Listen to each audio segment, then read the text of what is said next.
માંડલ શહેર અને ગ્રામ્યના 3 અને દેત્રોજના એક પોલીસ સ્ટેશનનો દારૂ બિયરના જથ્થા ઉપર બુલડોઝર ફેરવાયું। વિરમગામ વિભાગના 6 પોલીસ સ્ટેશનમાં પ્રોહિબિશન એક્ટ અંતર્ગત પકડાયેલા ₹46 લાખથી વધુની કિંમતનો ભારતીય બનાવટનો વિદેશી દારૂ બોટલ અને બિયર નંગ કુલ 27,409ના મુદ્દામાલ નાશ કરવામાં આવ્યો છે। તારીખ 17ના રોજ માંડલ, વિઠલાપુર, હાંસલપુર અને દેત્રોજ પોલીસ સ્ટેશનમાં 2023થી 2025 સુધી પ્રોહિબિશન એક્ટ અંતર્ગત પકડાયેલા ભારતીય બનાવટના વિદેશી દારૂ આરોપીઓ પાસેથી પકડી પાડવામાં આવ્યો, જેનો નાશ કરાયો।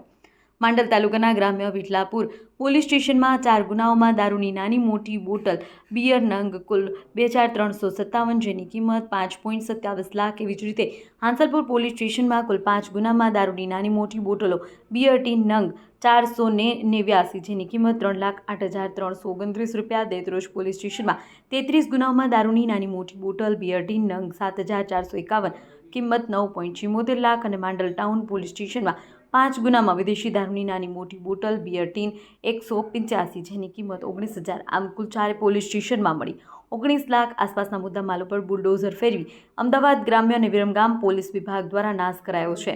કામગીરી દરમિયાન માંડલ તાલુકાના Vithlapur police station inspector SS Chaudhari, Hansalpur police station PI KI Jadeja, Detroj police station PI SA Gadhvi અને Mandal police station PI VR Desai સહિત પંચોની હાજરીમાં વિડીયોગ્રાફી સાથે વિરમગામ પોલીસ લાઇન પાછળ આવેલા રેલવેની ખુલ્લી જગ્યામાં હેલીપેડ ઉપર અલીગઢ વિરમગામ ખાતે નાશ કરવામાં આવ્યો છે।